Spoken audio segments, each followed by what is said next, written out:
All right, people, here we go. Chapter 17 of Sparks.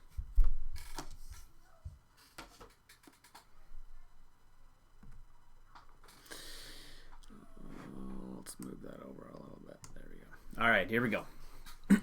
Chapter 17, Dune Accused. Word of the tomato throwing and Torrhen's accusation of Dune spread quickly through Sparks. Some people believed Torrhen, some didn't, but no one can prove who was telling the truth. Torrhen said he'd seen what he'd seen in the middle of the night when he couldn't sleep and took a walk to the field to look at the stars. Dune said he'd been home all night sleeping and that his father and the others in his rooms knew it. But people said he could have slipped out quietly without anyone knowing, couldn't he? He could have gone down there and done his mischief and come back, and they all would have thought he'd been sleeping the whole night. At noon that day, when he and the others showed up at the Parton's house for their midday meal, no one spoke to him. Martha let them in and sat down at the table where places had been set for them as usual. Dune's father said, "Good day," and Mrs. Pulser said, "And how are you?" Miss Thorne and Edward Pocket looked around at the family's stony faces and tried to smile. Ordney put food on their plates. Was it an even smaller amount than usual? And passed the plates to them. Kenny ate tiny mouthfuls. His eyes darted nervously from face to face. But no one spoke. Finally, Dune's father said, "Excuse me, but perhaps there's been a mistake." Martha looked at him coldly. "I don't believe so," she said. "Perhaps you're thinking," Dune's father went on, "that my son actually did what he has been accused of." "In this household," said Martha, "we do not approve of wasting food." "Neither do we," cried Dune. "I would never do such a thing. I didn't do it." All eyes turned toward Dune. He could feel a red flush rising in his face. "Really?" he said, keeping his voice calm. I didn't." "Well, who did then?" said Ordney. "I don't know," said Dune. "No one knows," said Mrs. Pulser in her firmest voice. "Certainly, we aren't going to believe the word of one unhappy little boy against the word of this young man who has proved himself so outstanding." "Why not?" said Martha. "Torrhen Crane is a decent boy as far as I know. I don't see why you call him unhappy." "All you have to do is look at him," Mrs. Pulser said. Miss Thorne nodded. I do think she's right," she murmured. "Well, one of you people must have done it," Martha said. "Certainly none of us would have." "Nothing has been proven one way or the other," said Dune's father. "It would be unfair to draw any conclusions." There was uncomfortable silence. Everyone focused on eating, and when it was time to leave, Kenny passed out the food parcels, and as he handed one to Dune, he silently mouthed 3 words. "I believe you." At least one person was on his side, Dune thought. Made him feel a little better. Only a little. In the end, because it was one person's word against another's, and there was no proof either way, nothing was done. Officially, the identity of the tomato thrower remained a mystery. But the effect of all this was to make the people of Sparks and the people of Ember even more resentful and suspicious of each other than they had been before. Dune felt unfriendly eyes following him wherever he went. At first, he tried to explain when people glared at him that way. He spoke reasonably. "Why would I get up and walk all the way into a field in the middle of the night to throw tomatoes at a wall?" he said. "It doesn't make any sense." But people didn't seem interested in reason. He was one of them, and that meant he was strange and might do anything. So Dune stopped trying to explain. He kept his eyes on the ground and ignored the people who muttered darkly as he passed by. It wasn't just Dune who suffered from the tomato incident. It was all the refugees from Ember. Sometimes the villagers called them names right out loud on the street. It was as if those smashed tomatoes had brought all the quietly rumbling resentments out into the open. The town simmered like a pot about to boil over. One morning, Dune found a crowd gathered in the plaza when he came in town for work. Both Sparks people and Ember people were clustered together looking at something. He edged between them to see what it was. And across the pavement, someone had scrawled a message. It looked as if it had been written in mud. The sloppy, runny letters said, "They must go." The crowd stared at it silently. A few of the villagers seemed embarrassed. They looked sideways at the Emberites and shook their heads. "Mean," someone muttered, but others scowled. One man, noticing Dune, glared at him so angrily that Dune felt as if he'd been punched in the stomach. This message was there because of him, and he knew it. He put his head down and hurried away. At the hotel that night, people were upset. They clustered in buzzing groups out by the front steps, talking about the words painted on the plaza. Dune saw Tick striding among them, speaking with everyone, his face flushed and his eyes glittering. When he came toward Dune, he paused. "They've turned against us," he said. "I knew they would. We mustn't stand for it." And he plunged back into the crowd. A day passed, and then another. The sun blazed down, but Dune felt as if darkness had invaded him. Protests and questions raged through his mind. Why had Torn pointed at him? Was it just at random? Or had he singled him out for some reason? Why did Chugger believe Torn and not believe him? Who had written the muddy messages on the bricks of the plaza? Lena did not return, and this added to Dune's glumness. According to the note she'd left Mrs. Murdo, she should have been back by now, from wherever she'd gone. Dune's feelings about her were divided between worry and anger. He tried not to think about her, since there was nothing he could do. Whenever he had a free moment, he holed up with a book and tried to forget about what was happening in the village. Edward Pocket brought him a steady supply. Edward was obsessed with his job. Every now and then, Dune would ask him how it was going, and Edward would get a feverish look in his eyes and say, it goes by inches, young Dune, by millimeters. I've done this much." He held his thumb and forefinger a tiny distance apart, and "this much remains to be done." He stretched his arms as far apart as they would go. "It's a gargantuan task. I press forward, but will I finish in my lifetime? It is doubtful." His fingers black with dust. He often came home in the evening later than the workers who went into the village, and he was so tired by then that he usually went straight to bed right after dinner, even though it was still light. Dune would hear him mumbling in his sleep inside the closet. He could make sense of only a few words. "Caterpillars," Edward would say. "Cathedrals, cattle, chemistry, Christmas." Then he'd groan and thrash about, banging his bony limbs against the closet door, and go silent for a while. When he muttered again, he'd be on a different letter. "Hamlet, Harry Potter, Hawaii, heart surgery, hippopotamus, hog farming." Dune imagined that Edward's mind was so stuffed with information by now that there wasn't room for it anymore, and the excess had started leaking out in the night. Sometimes Dune passed the Sparks School on his way to work in the morning. It was a small building with a wide open porch all around it, where the students often sat to do their lessons. The children of the village, there weren't very many of them, went to school only a few hours a day, and only until they were 10 years old. Kenny Parton went there. He would wave to Dune when he saw him go by, and before the trouble with the tomatoes, the other children would look at Dune curiously, a few of them smiling. But the first time Dune passed the school after the tomato trouble, he saw 15 or 20 cold-eyed faces turn toward him. Someone shouted, "Get out of here!" And someone else threw a crumpled wad of paper over the porch railing at him. He walked faster, looking straight ahead. A moment later, He heard the teacher scolding the class for rudeness, but not very sternly. The next day, as Dune and the others arrived at the Partons for lunch, Kenny peeked out from behind a corner of the house and beckoned to Dune. His eyes wide, his voice even softer and more timid than usual, and he said, "You know, at school yesterday." Dune nodded.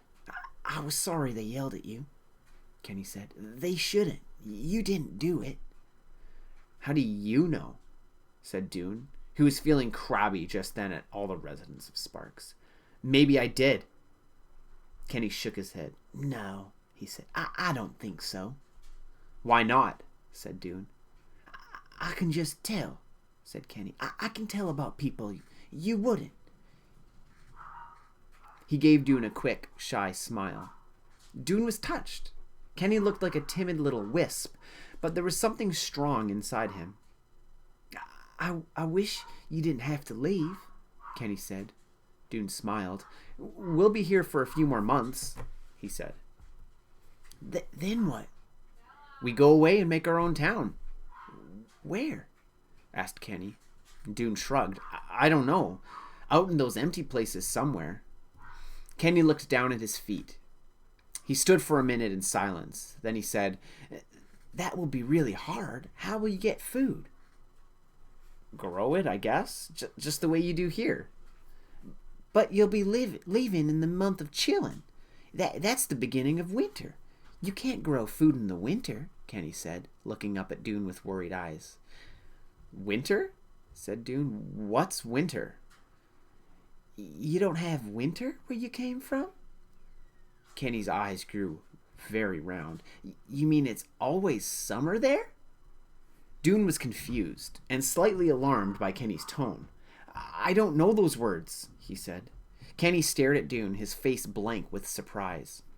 "Seasons," he said. "They're the seasons. It's summer, or in summer it's hot. In winter it's cold." "That's all right then," said Dune, relieved. "We're used to cold." "Yeah, but you can't grow food in the winter. It's really cold, and the clouds come over the sun, and it rains." "Rains?" Kenny was so amazed that his mouth dropped open.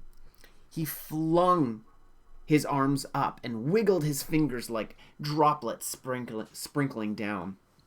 "Rain! When water comes from the sky, and the river rises, and sometimes it floods, and the dirt turns to mud." Dune felt as if his mind had suddenly stopped. He stared at Kenny's wiggling fingers and tried to grasp what he was saying. Water dropped from the sky? But people's clothes would get wet.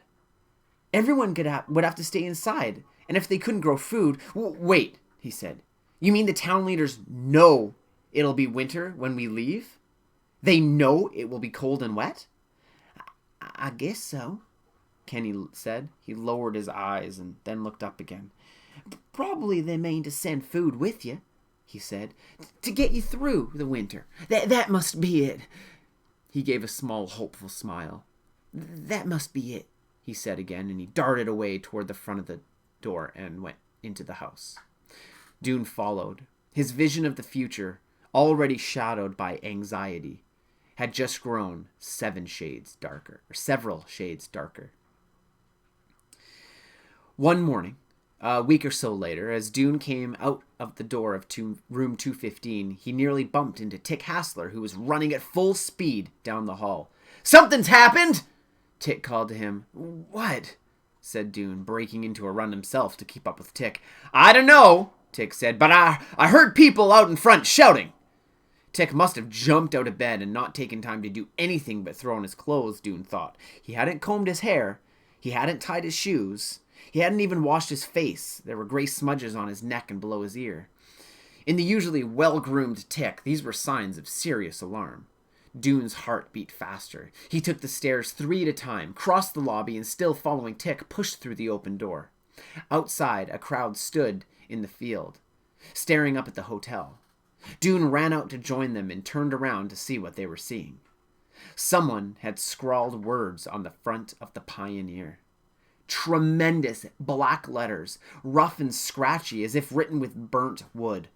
"Go back to your cave," said the message, over and over. Go back to your cave. Go back to your cave. The few ground floor windows that hadn't already been broken were broken now. Dune stood staring for a minute, feeling sick, and then anger rose in him. This was the work of whoever had slopped that mud message onto the plaza. Another ugly message, bolder this time. Around him, the others were rushing forward, shouting and staring at the scrawled words.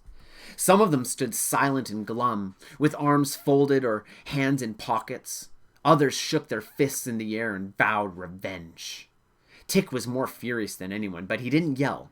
Dune watched him weaving through the crowd, seizing one person after another by the arm, talking in a voice as sharp as a blade, but low and steady. His light blue eyes glinted like steel. It's what I thought, Tick said. This shows it. They've pretended to be kind, but their kindness isn't real. Here's what we can do from now on. They hate us. He narrowed his eyes, lowered his voice almost to a hiss, and said it again. They hate us. They want to get rid of us. Well, I'll tell you what. People all around turned towards him. They want us to leave, but I'm not leaving. Are you? He scanned the crowd. No, said someone. Dune thought about what Kenny had told him. Winter, cold, rain. Maybe Tick is right, he thought. They do hate us. Do you like being called cave people? Tick cried. Do you like being told to crawl back into a cave? And angry voices, 20, 50, 100 of them cried. No, no! Dune went up close to the wall of the hotel and examined the words scratched there. He pictured the people who had done it, clutching their burnt chunks of wood, writing with big angry strokes in the dark of the night. Yes, Tick was right. Hatred seethed in those jagged letters. He felt almost as if their strokes had scraped open his skin. The second town meeting. The 3 town leaders called a meeting after these unpleasant incidents. The tomato throwing, the graffiti on the plaza and on the hotel wall. They met in the tower room of the town hall to talk. This is unfortunate, Mary said. I'm afraid these spiteful deeds will cause bad feelings to get worse on both sides. Wilmer nodded. Feelings are already bad, he said. These cave people, said Ben, are not as civilized as we are. People who will destroy 2 whole crates of tomatoes might do anything. We don't know for sure that one of them did it, Mary said. Come on now, Mary, said Ben. I think it's safe to assume. And what about the people who wrote, "Go back to your cave" on the hotel walls, said Mary. The problem is, said Ben, we don't know who did that, but I must say that I think they were expressing an understandable frustration. These cave people have adversely impacted our way of life. The food we give them comes out of the mouths of our own people. We do have a bit of surplus in the storehouse, said Mary. But why should we use it for them? It's our protection against hard times. Ben smoothed his beard and went on. I have a rule to suggest, he said.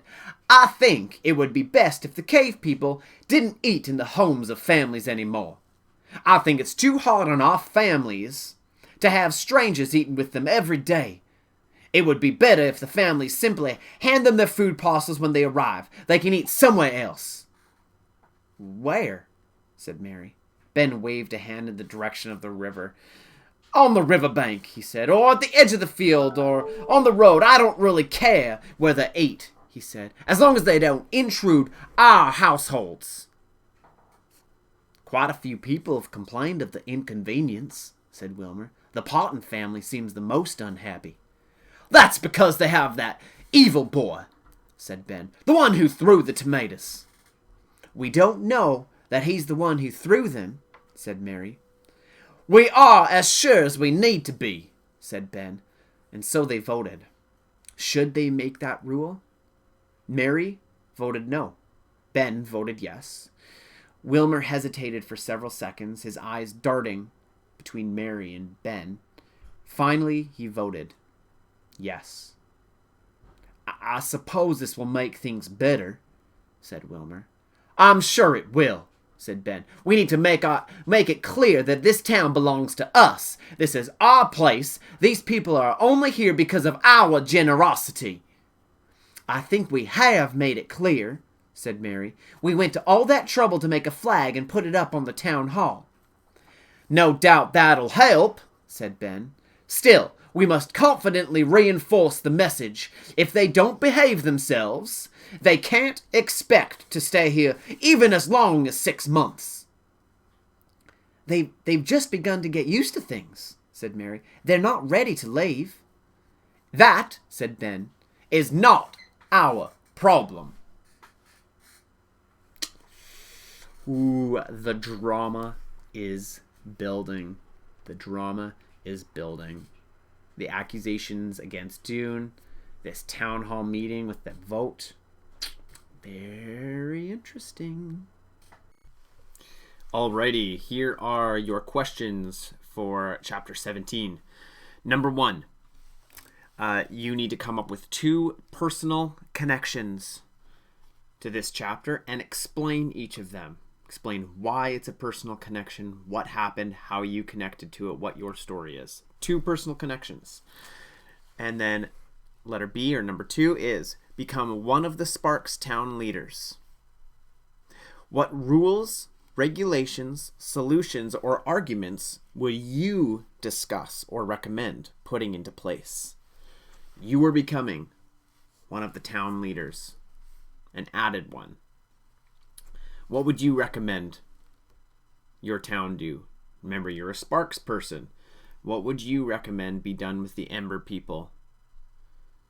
We learned what they did actually do in the chapter, what the town leaders agreed on. But what would you do? What would you argue for? What maybe rules would you put into place? And for this one, I would like you to come up with 5 sentences or more, a full paragraph. All right, there you go. Make sure you add a new slide to your Sparks slideshow. Bye.